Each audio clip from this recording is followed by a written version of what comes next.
Oke, selamat sore Sobat JKN, balik lagi di BPJS On Air kantor cabang Tapak Tua. Halo. Halo. Nah, jadi balik lagi nih teman-teman, kita live minggu 2 kali. Betul. Membahas tentang program JKN pastinya. Nah, pada live kali ini kita membahas tentang program pesiar bersama dengan Kakak cantik. Nah, boleh perkenalkan diri lagi Kak, mungkin. Iya, mungkin sudah ada yang kenal juga ya, karena sudah sering juga untuk muncul di BPJS Kesehatan ini, live on air ini. Perkenalkan, nama saya Fani, saya ini frontliner BPJS Kesehatan kantor cabang Tapak Tua. Salam kenal semua. Halo. Terima kasih ya Kak Fani udah bersedia menjadi narasumber live kita pada sore hari ini. Siap. Baik, Kak Fani sebagai frontliner, gimana nih Kak kesehariannya belakangan ini, mungkin lagi padat-padatnya ya Kak ya? Padat banget ya kalau bisa dibilang, karena lagi banyak isu yang tersebar, apalagi kita di Aceh ya, karena bakal ada penonaktifan oleh Pemda Aceh, jadinya banyak isu yang membuat masyarakat itu berboyong-boyong datang ke kantor BPJS. Luar biasa sih memang.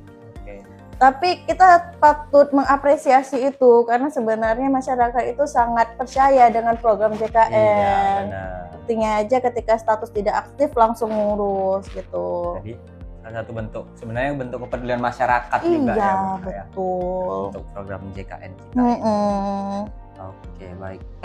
Nah Kak, pada on air kali ini kita akan kembali lagi membahas tentang program pesiar, katakan sisir advokasi dan registrasi. Merupakan salah satu program dari BPJS Kesehatan ya Kak, untuk merangkul ya masyarakat yang khususnya apalagi di daerah-daerah terpencil yang diutamakan Kak, untuk dapat terjamin BPJS kesehatannya gitu ya. Nah, sebelumnya mungkin boleh Kakak jelasin kepada teman-teman secara singkat nih Kak, apa itu program pesiar gitu Kak? Sebenarnya dari namanya aja pesiar gitu kan. Pesiar itu kan singkatan dari petakan, sisir, advokasi, dan juga registrasi. Ini memang program yang sangat bagus ya menurut kita, karena tidak semua tempat itu dapat dekat dengan kantor BPJS Kesehatan. Jadi mungkin ada daerah-daerah terpencil yang kurang untuk dapat diakses, jadi dan belum terdaftar juga, belum terjamin juga BPJS kesehatannya. Jadi dengan adanya program pesiar ini, kita bisa membuat masyarakat itu terdaftar BPJS serta terjamin kesehatannya. Gitu. Baik, sih kurang sebenarnya. Lebih seperti itu ya tujuan dan manfaat dari program pesiar ini. Gitu ya. Supaya teman-teman tahu juga nih, BPJS punya banyak inovasi ya Kak. Iya. Untuk pastinya membantu masyarakat agar terjamin kesehatannya, seperti itu.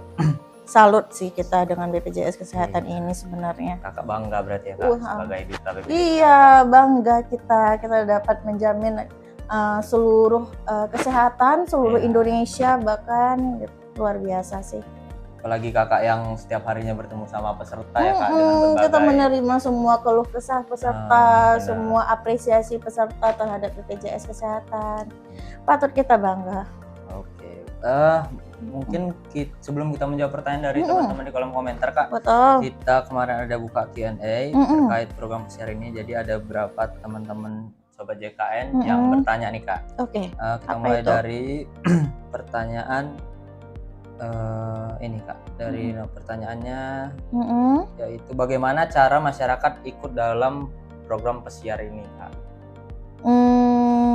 Caranya cukup gampang ya, dengan dilakukannya pendataan terlebih dahulu oleh perangkat desanya, khususnya kader. Nanti setelah didata langsung didaftarkan di hari itu juga ya.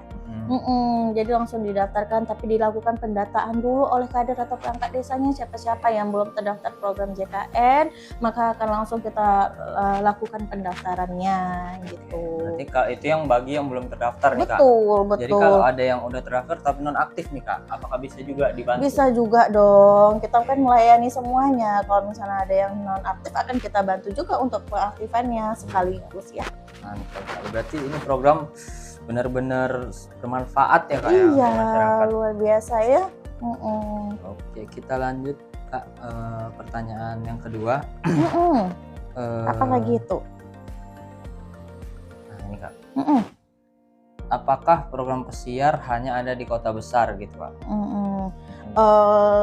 sebenarnya fokus dari program pesiar ini malahan untuk daerah-daerah terpencil yang jauh dari perkotaan, yang jauh dari kantor BPJS Kesehatan. Bahkan untuk program BPJS keliling, di mana untuk duta BPJS Kesehatan aja turun, belum tentu dapat mengakses kota-kota atau daerah-daerah terpencil seluruh Indonesia. Makanya lah ada program pesiar ini. Oke. Gitu. Selain dari BPJS keliling, program pesiar ini menjangkau daerah terpencil, tapi kita juga nggak akan bisa kalau tidak ada bantuan dari perangkat desa ya atau dari kader setempat. Gitu. Sebabnya kita lakukan kolaborasi ya Kak dengan perangkat desa di daerah tersebut. Oke. Kak udah banyak yang nanya nih, kita bantu jawab ya Kak satu-satu. Excited sekali ya Bang Alek. Mr. R. Apakah BPJS sekarang sudah diberlakukan kris Kak? Untuk pembayaran kali ya, maksudnya ya kalau misalnya untuk pembayaran kita itu udah membuka banyak kanal sebenarnya untuk pembayaran lewat aplikasi mobile JKN ataupun mau bayar manual melalui mobile banking sebenarnya sudah banyak, tapi sepertinya untuk kris belum ya, belum kita berlakukan, tapi kita udah banyak mitra kerja Shopee Pay bisa juga untuk membayar. Sudah banyak kanal-kanal pembayaran ya Kak ya, jadi udah mudah sekarang ya untuk Mr. R mungkin bisa menggunakan kanal pembayaran yang lain tuh. Kita lanjut lagi Kak dari orang lain bukan. Orang lain bukan. Kak mau nanya, seperti saya yang orang biasa, masa dimasukkan ke Desi 8 udah melaporkan ke kantor kecil. Iya, jadi untuk terkait desel ini sebenarnya di bulan ini kita masih belum berlaku, kita pun masih menunggu bagaimana kesepakatan atau hasil akhir dari pemerintah daerah. Nah, jadi untuk penentuan desel, kalau misalnya memang menurut kakaknya tidak masuk ke dalam desel 8, itu melakukan persanggahannya melalui kantor kecil atau melalui perangkat desa. Nanti perangkat desa yang akan memberikan informasi itu kepada dinas sosial. Ya, jadi untuk masalah desel ini tidak ada sangkut pautnya dengan BPJS Kesehatan seperti itu. Seperti itu ya. Jadi kakaknya bisa berkoordinasi langsung dengan perangkat desa. Betul. Ya Kak ya, untuk dapat menyanggah penyanggahan harga desel yang diterima. Kita lanjut lagi Kak dari Kak Diana. Mau tanya, status BPJS saya sudah PBI tapi ada tunggakan statusnya tidak aktif, gimana itu Pak? Nah, kalau misalnya mau diaktifkan kembali menjadi peserta yang sama, yaitu peserta mandiri yang bayar iuran sendiri, itu tunggakan iurannya wajib dilunasi terlebih dahulu. Atau kita ada program rehab, jadi boleh juga kalau misalnya nggak ada kemampuan untuk melakukan pembayaran secara lunas, boleh dicicil. Itu mekanismenya ada di dalam aplikasi mobile JKN, atau kalau misalnya kurang tahu bisa mengunjungi kantor.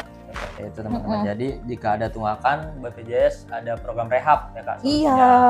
Tunggakannya lebih mudah untuk dibayarkan, tidak berat. Betul. Kita lanjut lagi Kak dari Kak. Nggak ada namanya nih Kak, emot aja nih. Apa itu? Kak, BPJS saya ada tunggakan tapi ikut suami perusahaan, apa lahiran harus dibayar tunggakannya? Nah, kalau seandainya cek dulu apakah suaminya ini pegawai swasta yang ditanggung oleh perusahaannya, kakak bisa masuk ke dalam tanggungan suami. Maka nanti status kakak akan aktif dan kalau lahiran akan dijamin oleh BPJS Kesehatan. Gitu ya.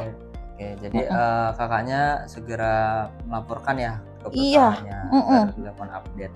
Betul. Kita lanjut lagi Kak dari Kak Wulan Wahyu. Kak, kalau masih satu kakak bisa kan sama aja pakai JKN 2 kakak peserta satu yang mana? aplikasi. Wulan Wahyu Pak. Wulan Wahyu. Nih, oke.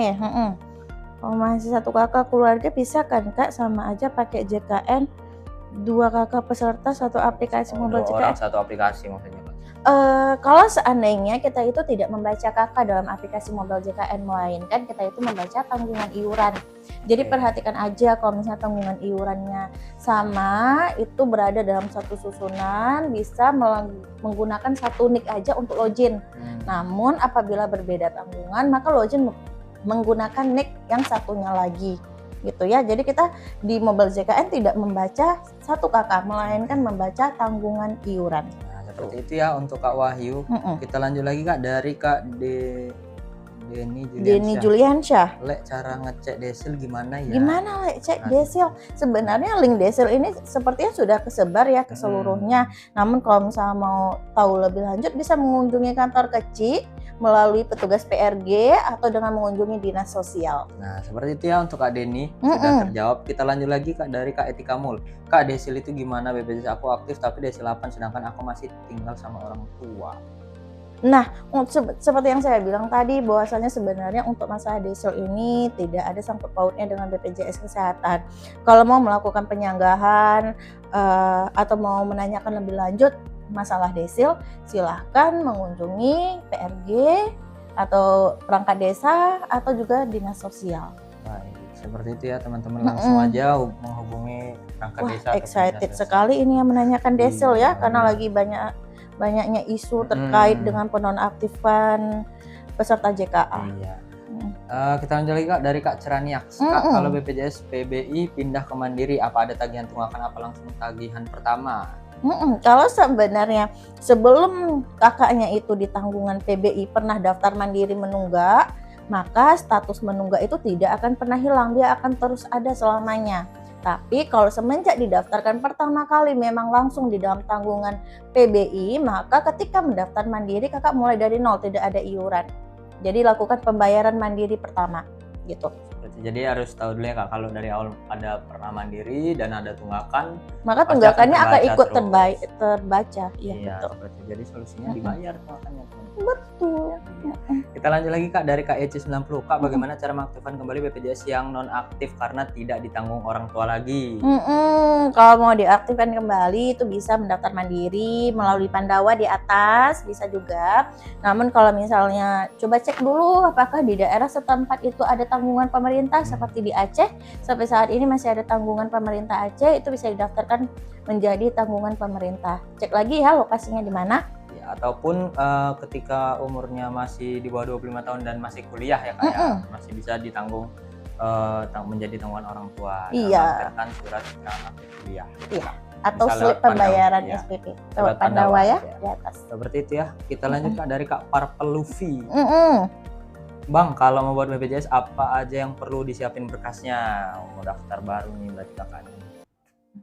Kalau misalnya mau melakukan pendaftaran mandiri melalui Pandawa, ya cukup lengkapi berkas seperti identitas diri, KK, dan juga buku rekening.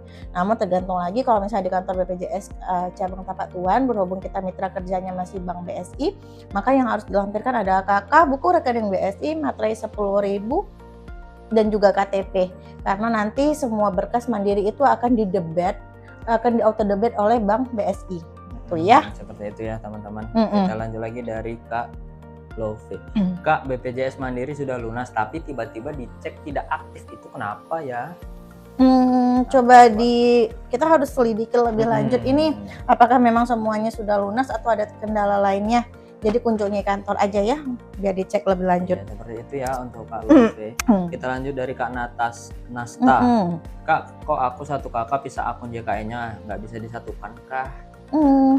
Dan seperti yang saya sampaikan bahwasanya kita itu tidak membaca satu kakak dukcapil, melainkan kita membaca tanggungan iuran. Apabila kakaknya itu tanggungan yang sama dengan suami, itu bisa kita satukan dalam satu susunan. Namun apabila kakaknya itu berbeda tanggungan iuran, maka tidak bisa kita satukan, melainkan akan terpisah sendiri-sendiri. Gitu. Seperti itu ya. Kalau kepesertaannya beda, dapat dipastikan akan pisah ya Kak. Betul.